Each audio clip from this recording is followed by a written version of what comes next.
નમસ્કાર, સમાચારો સાથે હું છું। તમામ મહત્વપૂર્ણ ગતિવિધિઓ પર નજર કરીએ અને ખાસ કરીને ઇન્ડિગોની ફ્લાઇટને લઈને મહત્વપૂર્ણ અપડેટ આવી રહી છે। આ ફ્લાઇટની અંદર જે ક્ષતિ સર્જાઈ હતી તેને લઈને હાલ આ સમગ્ર મામલે તપાસ હાથ ધરવામાં આવી રહી છે। આપણે જણાવ્યું કે દિલ્હીથી વારાણસી જઈ રહેલી ઇન્ડિગોની ફ્લાઇટમાં બોમ્બ હોવાના સમાચાર મળ્યા અને વિમાનની બારીમાંથી મુસાફરો બહાર નીકળવા લાગ્યા હતા।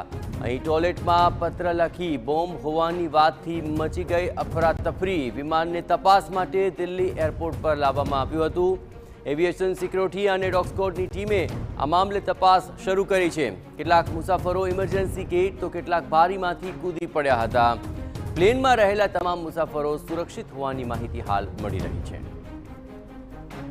ચોંકાવનારા દ્રશ્યો આપ જુઓ।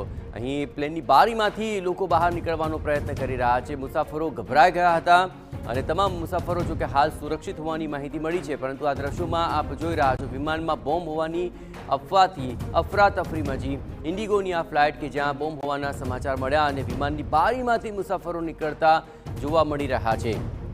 જોકે આ સમગ્ર ઘટનાને લઈને તપાસ કરવામાં આવી તો ખ્યાલ આવ્યો કે ટોયલેટમાં પત્ર લખી બોમ્બ હોવાની વાતથી અફરાતફરી મચી હતી, જેને કારણે મુસાફરો ગભરાયા હતા અને ત્યારબાદ વિમાનની બારીમાંથી બહાર નીકળતા આ તમામ લોકો જોવા મળ્યા હતા।